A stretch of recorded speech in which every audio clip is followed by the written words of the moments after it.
बच्चों, ये क्लास 7 का कारक चैप्टर जो टफ लगता है बच्चों को, इसलिए मैं ऐसे एक्सप्लेन कर देती हूँ। होल चैप्टर को ध्यान से सुनना, आपके काम ही आएगा। Declension of nouns is known as case. पहले निम्नलिखित वाक्यों को पढ़िए। तो पढ़ते हैं। असीम ने फ़ोन किया, नरेंद्र ने श्रवण को बुलाया, ब्रश से रंग भरो, रोहित मधु के लिए फूल लाया, बंदर पेड़ से उतरा, कमल की दीदी आई, पानी में मछली है, अरे यहाँ चुपचाप क्यों खड़े हो। इन वाक्यों में असीम, श्रवण, ब्रश या ब्रुश, मधु, पेड़, कमल, पानी संज्ञा शब्दों के साथ ने, को, से के लिए, में, अरे शब्द आए हैं। संज्ञा के साथ आए ये शब्द कारक चिन्ह है। इन्हें विभक्ति चिन्ह या प्रसर्ग कहते हैं। कारकों को प्रसर्गों द्वारा प्रकट किया जाता है और भी इनसे वाक्य पूर्ण एवं स्पष्ट हो जाते हैं। अगर ये नहीं हो वाक्यों के बीच में तो वाक्य जो अस्पष्ट हो जाएंगे। संज्ञा या सर्वनाम के जिस रूप से उनका संबंध वाक्य के अन्य शब्दों से साथ जाना जाता है उसे कारक कहते हैं। तो संज्ञा या सर्वनाम का जिस रूप से उसका संबंध वाक्य के अन्य शब्दों से अगर नहीं जाना जाता तो वाक्य अधूरे होते हैं। ठीक है।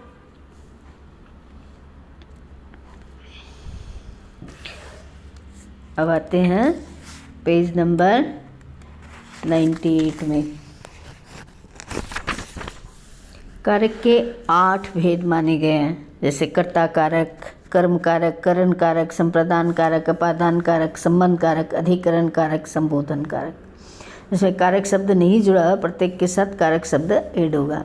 तो इसका पढ़ेंगे कर्ता, कर्म, करण, संप्रदान, अपादान, संबंध, अधिकरण, संबोधन।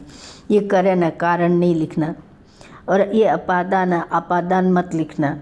तो यहाँ कर्ता, कर्म, करण, संप्रदान, अपादान, संबंध, अधिकरण, संबोधन। तो कारक के 8 भेद हो गए।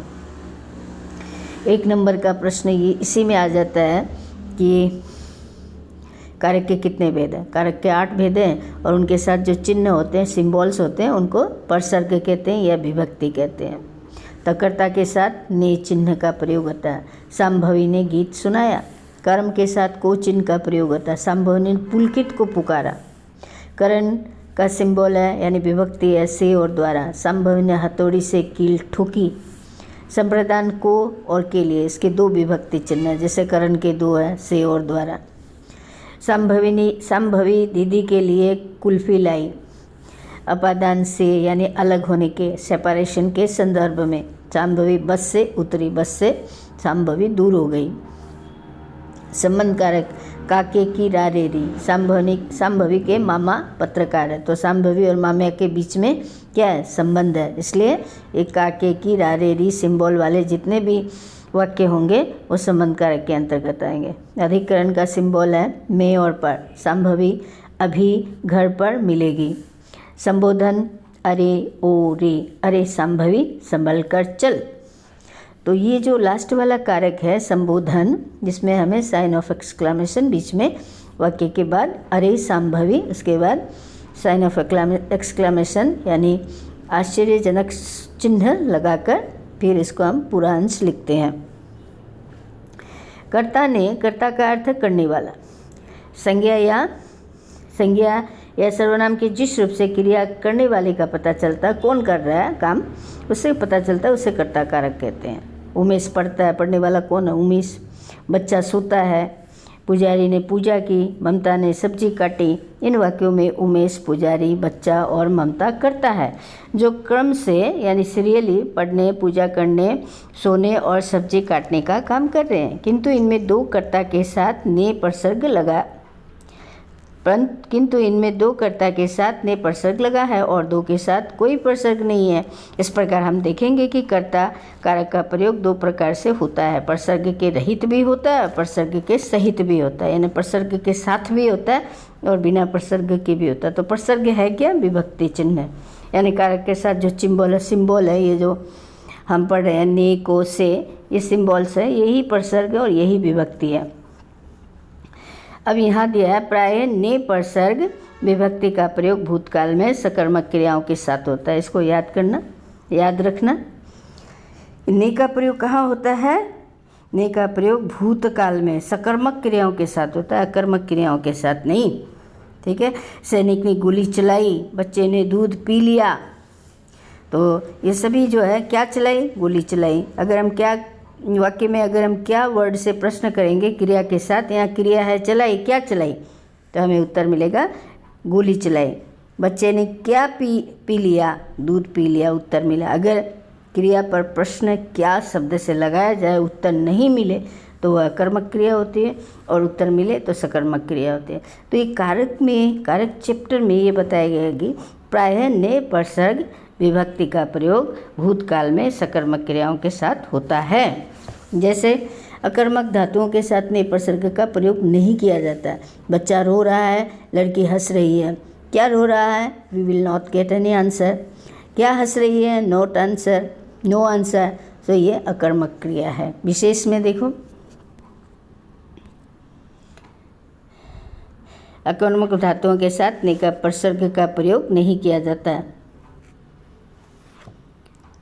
तो ये मैंने पढ़ लिया, इसको देख लेना। विशेष में यद्यपि कर्ता कारक की विभक्ति ने है, परंतु कभी कभी वाक्य में कर्ता के साथ अन्य विभक्तियों का भी प्रयोग किया जाता है। गीता को गांव जाना था, अब गीता कर्ता कारक है, लेकिन ने का प्रयोग नहीं हुआ, को का हुआ, पर वह जा नहीं सके। इस वाक्य में गीता संज्ञा पद है जो कि कर्ता है। यहाँ गीता कर्ता के साथ कर्म कारक की विभक्ति को का प्रयोग किया गया है, और साथ ही वह सर्वनाम शब्द विभक्ति के बिना प्रयुक्त हुआ है। गीता को गांव जाना था, पर वह नहीं जा सकी। तो यहाँ क्या कहा गया है कि गीता यद्यपि करता है, लेकिन इसके साथ ने का प्रयोग नहीं हुआ, को का प्रयोग हुआ। अब दूसरा उदाहरण ख देखो, बालक से दौड़ा नहीं जाता। यहाँ बालक करता है, पर करण कारक की विभक्ति से का प्रयोग हुआ है। सभापति महोदय द्वारा प्रेरक भाषण दिया गया। इस वाक्य में सभापति महोदय के साथ करण कारक की विभक्ति द्वारा प्रयोग हुआ है। तो हम देखते हैं कि यद्यपि कर्ता कारक की विभक्ति ने है, पर किसी विशेष अवसर पर इसमें को की विभक्ति भी लग सकती है, कर्म कारक की विभक्ति भी लग सकती है ना, करण कारक की विभक्ति भी लग सकती है। करण कारक की दो विभक्ति है, ख में से लगाया गया और ग में द्वारा लगाया गया। ठीक है। अब आते हैं कर्म कारक को, जिसकी विभक्ति है को। वाक्य में जिस संज्ञा या सर्वनाम शब्द पर क्रिया का फल पड़ता है वह कर्म कारक कहलाता है। जैसे उर्मिला करीना को समझाती है, माधुरी ने चादर को झाड़ा, तो इसकी विभक्ति है को। तो यहाँ जो को है वो कर्म कारक को दर्शाता है। इन वाक्यों में करीना और चादर कर्म कारक है, इनके साथ को प्रसर्ग लगा है। इन वाक्यों में क्रिया का फल इन दोनों संज्ञाओं पर पड़ता है, इसलिए ये कर्म कारक है। कर्म कारक की विभक्ति को है। हिंदी में कर्म कारक का प्रयोग को प्रसर्ग के साथ और इसके बिना भी किया जाता है। ठीक जैसे हमने कर्ता कारक पढ़ा, कर्ता कारक का विभक्ति ने के साथ भी होता है, ने के बिना भी होता है। तो इसमें भी वही बात है, कर्म कारक की विभक्ति को है, ये कभी कभी को के साथ होता है, कभी कभी को के बिना भी होता है। मोहन पत्र लिखता है, यहाँ कोई को विभक्ति नहीं है। माँ बच्चे को दूध पिलाती है, यहाँ को विभक्ति है। यहाँ ऊपर वाले सेंटेंस में मोहन पत्र लिखता है, को विभक्ति नहीं है, फिर भी ये कर्म कारक है। माँ बच्चे को दूध पिलाती है, यहाँ तो सिंबल दे ही दिया गया है। इन पहले वाक्य में एक कर्म कारक पत्र और दूसरे वाक्य में दो कर्म बच्चा और दूध। अब देखो इसमें एक कर्म है, यानी कर्म क्या होता है, काम। कर्म का मतलब होता है ऑब्जेक्ट यानी कर्म। मोहन पत्र लिखता है, केवल एक काम कर रहा है, और माँ बच्चे को दूध पिलाती है, बच्चा और दूध दो कर्म हो गया। इसी बात का यहाँ जिक्र किया गया। तीसरा है करण कारक से और द्वारा इसकी विभक्ति है। कर्ता जिस साधन या माध्यम से कार्य करता है उस साधन या माध्यम को करण कारक कहते हैं। जिसके सहारे, जैसे मैंने चौक से बोर्ड में लिखा, तो मेरा साधन क्या है, चौक है। मैंने चाकू से फल काटा, तो मेरा साधन क्या है या माध्यम क्या है, चाकू है। फिर आ जाते हैं पेज नंबर 99 में आ जाते हैं। ठीक है। करिश्मा ने पानी से अंगूर साफ किए। सुधा ने अपने नृत्य के द्वारा सबका मन मोह लिया। तो ये करण कारक है। करिश्मा ने पानी से अंगूर साफ़ किया। यहाँ क्या होता है, क्लोजनेस दिखाता है। पानी और हाथ के साथ में क्लोजनेस है तो यहाँ से करण होगा। अगर दूरी दिखाता तो अपादान होता। सुधा ने अपने नृत्य के द्वारा सबका मन मोह लिया। के द्वारा आ गया तो यहाँ करण कारक है। करण कारक की 2 विभक्ति बताई गई है, से और के द्वारा। इन वाक्यों में पानी और नित्य करण कारक है और इनसे कार्य संपन्न हुआ है। इन दोनों शब्दों के साथ से और के द्वारा विभक्तियों का प्रयोग हुआ है। कभी कभी इन विभक्तियों के बिना भी करण कारक का प्रयोग होता है। सब में प्राय ऐसा ही कहा गया है। ये जो सिंबल है उसके साथ भी होता है और बिना सिंबल को भी होता है। राम के द्वारा रावण मारा गया। राम के हाथों रावण मारा गया। समझ में नहीं आता किसके हाथ तुम्हें मिठाई भेजूं। तो राम के हाथों रावण मारा गया, यहाँ राम के द्वारा नहीं लिख के हाथों लिख दिया। राम के द्वारा रावण मारा गया नहीं लिख के राम के हाथों रावण मारा गया, तो यहाँ द्वारा का प्रयोग नहीं हुआ है। तो यही समझ में आता है कि द्वारा का मैक्सिमम टाइम में से और द्वारा से और द्वारा के द्वारा करण कारक की विभक्ति में प्रयोग होता है और कभी कभार ये बिना विभक्ति का भी प्रयोग होता है। समझ में नहीं आता किसके हाथ तुम्हें मिठाई भेजो, तो ये ऐसे उदाहरण है जिसमें कोई भी से या के द्वारा का प्रयोग नहीं हुआ है। अब आते हैं चौथे नंबर पर, यानी 4th नंबर जो है कि संप्रदान कारक को और के लिए। संप्रदान का अर्थ होती है किसी को कुछ देना। अब देखो ऐसे 2 कारक होते हैं जिनकी विभक्तियाँ प्राय सेम होती है। जैसे कर्म कारक की विभक्ति भी को है और संप्रदान कारक की विभक्ति भी को है। तो कैसे पहचानोगे? तो संप्रदान का अर्थ ही होता है देना। जब कोई वाक्य किसी को देने का भाव दर्शाए या उसमें देने का भाव रहे तो वहाँ कर्म कारक, वहाँ संप्रदान कारक होगा। अन्यथा कोई ऑब्जेक्ट के बारे में बताया जाए तो वहाँ कर्म कारक होगा। और के लिए तो बिल्कुल अलग है। के लिए माने मेरे लिए, उसके लिए, है ना, बंधुओं के लिए, माने ऑन बिहाफ ऑफ, के लिए। कर्ता जिसके लिए कार्य करता है या जिसे कुछ देता है, इसका पता जिस शब्द से चलता है उसे संप्रदान कारक कहते हैं। जैसे माँ ने बाढ़ पीड़ितों को दान दिया, तो यहाँ देने का भाव आ रहा है, तो यहाँ कर्म कारक की विभक्ति को नहीं होगी बल्कि संप्रदान कारक की विभक्ति को होगी। पिताजी विवेक के लिए आम लाए, तो ये तो को माने को विभक्ति नहीं है। कर्ता कारक कर्म कारक और संप्रदान कारक की विभक्ति को छोड़कर संप्रदान कारक की और एक विभक्ति होती है, वो है के लिए। तो के लिए जहाँ भी हो वो संप्रदान कारक होता है। इन वाक्यों में बाढ़ पीड़ितों को और विवेक के लिए संप्रदान कारक है। इन वाक्यों में माँ और पिताजी कर्ता है जिन्होंने बाढ़ पीड़ितों और विवेक के लिए दान देने तथा आम लाने का कार्य किया। अब आते हैं अपादान कारक। अपादान कारक बड़ा इंटरेस्टिंग है। इसमें कई अर्थ छुपे रहते हैं, जैसे अलग होना, तुलना, डर, सीखना, लज्जा यानी शर्म। संज्ञा और सर्वनाम के जिस रूप से अलग होने, भय, दूरी और तुलना करने, सीखने, शर्माने का पता चलता है उसे अपादान कारक कहते हैं। जैसे अजय साइकिल से गिर गया, साइकिल से वो दूर हो गया क्योंकि अलग होना, अलग हो गया, है ना। गीता रश्मि से पतली है तो कंपेयर हो गया, तुलना हो गया। इन वाक्यों में साइकिल और रश्मि से अपादान कारक, इनके साथ से प्रसर्ग लगा है, इनसे अलग होने या तुलना करने का पता चलता है, ये अपादान कारक है। और एक कारक है जिसका विभक्ति से है वो है करण कारक। करण कारक और अपादान कारक में अंतर क्या है? तो करण में क्या होता है, क्लोजनेस होता है। जैसे उसने चाकू से सेव काटा, चौक से बोर्ड में लिखा, हाथ का और चीज़ों का, साधन का क्लोजनेस दिखाता है। और हमारे अपादान कारक में तुलना, डर, सीखना, लज्जा, शर्म, अलग होने का भाव होता है। मुझे कुत्ते से डर लगता है तो डर का भाव है। पेड़ से पत्ता गिरता है तो पेड़ से पत्ता अलग हो गया। दिल्ली से कोलकाता कितनी दूर है, तो दिल्ली से और कोलकाता की दूरी के बारे में बता रहा है। लता पापा से पूरी बनाना सीखती है ना, तो सीखने का भाव लिखा हुआ है, सीखना। तो ये सारे उदाहरण जो है वो अपादान कारक के। अपादान मत लिखना, याद रखना, अपादान, अपादान, ठीक है। मैंने पेज टर्न नहीं किया था इसलिए यहाँ आ गया, फिर से देख लेना। मुझे कुत्ते से डर लगता है, पेड़ से पत्ता गिरता है, दिल्ली से कोलकाता कितनी दूर है, लता पापा से पूरी बनाना सीखती है, वगैरह वगैरह सब कुछ क्या है, अपादान कारक है। अपादान मत लिखना, अपादान है। अब आते हैं संबंध कारक, जिसकी विभक्ति है का, के, की आदि। संज्ञा अथवा सर्वनाम के जिस रूप से उसका संबंध वाक्य के दूसरे संज्ञा शब्दों से प्रकट हो, उस रूप को संबंध कारक कहते हैं। जैसे ये मेरा अपना घर है, घर और आपका अपना रिश्ता है। गीता की बहन का आज जन्मदिन है, गीता और उसकी बहन का एक रिश्ता है। अपनी किताब उसे दे दो, ये किताब तुम्हारी अपनी है, तुम्हारी और उस किताब का अपना रिश्ता है। दशरथ के पुत्र राम ने रावण को मारा, तो इसका विभक्ति है का, के, की, रा, रे, री। तो पहले उदाहरण में तो कोई सिंबल नहीं है, ये घर मेरा अपना है। गीता की बहन की आ गया, किताब उसे, अपनी किताब उसे दे तो दशरथ के पुत्र, की, के, की, का, के, की, रा, रे, री, सब कुछ इसमें आता है। यहाँ पे रा, रे, री नहीं दिया गया, लेकिन बिगिनिंग में दिया गया है सिंबल्स में।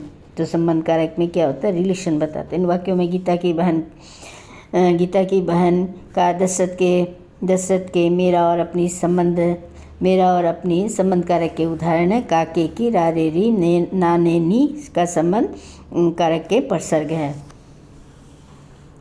तो रा, रे, री क्या होगा, तुम्हारा, तुम्हारे, तुम्हारी, है ना। उसने ये ना, ने, नी में आ जाएगा। अधिकरण कारक का परसर्ग है में और पर। संज्ञा के जिस रूप से क्रिया के आधार का पता चले, आधार मतलब बीज। संज्ञा के जिस रूप से क्रिया के आधार का, समय का और स्थान आदि का पता चलता है, उसे अधिकरण कारक कहते हैं। जैसे बंदर छत पर बैठे हैं, कहाँ बैठे हैं, छत पर बैठे हैं। दूध में चीनी डालो, कहाँ डालो, में, तो इसकी विभक्ति में और पर। एक तो पर होता है मतलब ऊपर, टेबल पर, है ना, छत पर। दूसरा होता है में, मीन्स इनसाइड। दूध में चीनी डालो, दूध के अंदर चीनी डालो। शिल्पा घर में है, शिल्पा घर के अंदर है। मुझ पर कृपा करें, मेरे ऊपर कृपा करें। इन वाक्यों में छत पर, दूध में, घर में, मुझ पर अधिकरण कारक है, क्योंकि ये सब संबंधित क्रियाओं के आधार हैं। अब पेज नंबर 10 करते हैं। संबंध कारक, संबोधन कारक, अरे, रे, हे आदि जिन संज्ञा शब्दों का प्रयोग संबोधन के रूप में बुलाने या पुकारने के लिए किया जाता है। किसी को अगर हम बुलाते हैं तो ए रे, ए इधर आ, ए रे, अरे इधर आओ, उन्हें संबोधन कारक कहते हैं। जैसे हे भगवान, ये क्या हो गया, और बीच में साइन ऑफ एक्सक्लेमेशन है, जिसको याद रखना। अरे रमन, तुम्हें क्या पुरस्कार मिला। इन वाक्यों में भगवान और रमन का प्रयोग संबोधन के रूप में हुआ है और इनके साथ हे और अरे परसर्ग लगे। संबोधन कारक में विस्मय सूचक चिन्ह या साइन ऑफ एक्सक्लेमेशन लगाया जाता है, या इसे आश्चर्य सूचक चिन्ह भी कहते हैं। कर्म कारक और संप्रदान कारक में अंतर, क्योंकि दोनों में विभक्ति को है। इन दोनों कारकों का परसर्ग को है, इसलिए इसकी पहचान और प्रयोग में दुविधा हो जाती है, यानी मुश्किल हो जाती है। इनमें अंतर होता है। जैसे कर्म कारक में क्रिया का फल कर्म पर पड़ता है। संप्रदान कारक में किसी के लिए कुछ करने या किसी को उदारतापूर्वक कुछ देने का काम होता है। जैसे प्रमीला ने शर्मिला को समझाया, तो ये कर्म कारक। प्रमीला ने बूढ़े भिखारी को खाना दिया, तो ये संप्रदान कारक। कनुप्रिया ने भाई को पढ़ाया, कर्म कारक। कनुप्रिया ने बच्चों को केले दिए, तो संप्रदान कारक। कुछ देने का भाव है। संप्रदान का मतलब ही होता है किसी को कुछ प्रदान करो। करण और अपादान कारक में अंतर, क्योंकि दोनों की विभक्ति से है। करण और अपादान कारक दोनों का परसर्ग से है, परंतु इनमें अंतर होता है। जैसे करण कारक साधन होता है जिसके द्वारा कार्य संपन्न होता है। अपादान कारक से अलग होने और तुलना होने, डरने, सीखने, लजाने का पता चलता है। बबीता ने कलम से पत्र लिखा, करण कारक। बबीता के हाथ से पत्र गिरा, अपादान कारक। देखो, दोनों ही पत्र का उदाहरण लिया गया। एक है पत्र का और हाथ से क्लोजनेस दिखा रहा है, और एक हाथ से पत्र गिर गया, दूरी दिखा रहा है। उषा ने साबुन से कपड़े धोए, करण कारक। उषा सोफे से उठी, अपादान कारक। मोहन हाथ से खाना खाता है, करण कारक। मोहन विद्यालय से घर आया, अपादान कारक। अब आते हैं अभ्यास 16। निम्नलिखित वाक्यों में रंगीन शब्दों के सही कारक पर सही का चिन्ह लगाइए। प्रीति ने अनामिका को संस्कृत पढ़ाई, कर्म कारक। राहुल प्रतिदिन साइकिल से स्कूल जाता है, अपादान कारक। अरे वहाँ क्यों खड़ा है, संबोधन कारक। अनुराधा ने सौरभ को पुस्तक दी, संप्रदान कारक। मेरे लिए कुछ पैसे ले आओ, संप्रदान कारक। उसका भाई अच्छा खिलाड़ी है, संबंध कारक। उसका और उसके भाई के साथ में रिलेशन है, ठीक है। फिर से मैंने पेज पलटा नहीं, फिर से मैं पढ़ देती हूँ। उषा ने साबुन से कपड़े धोए, करण कारक। उषा सोफे से उठी, अपादान कारक। सोहन हाथ से खाना खाता है, करण कारक। मोहन विद्यालय से घर आया, अपादान कारक। तो प्रीति ने ये एक्सरसाइज देखो, क नंबर, प्रीति ने अनामिका को संस्कृत पढ़ाई, ये होगा कर्म कारक। राहुल प्रतिदिन साइकिल से स्कूल जाता है, ये होगा अपादान कारक। अरे वहाँ क्यों खड़े हो, संबोधन कारक। अनुराधा ने सौरभ को पुस्तक दी, संप्रदान कारक, क्योंकि देने का भाव है।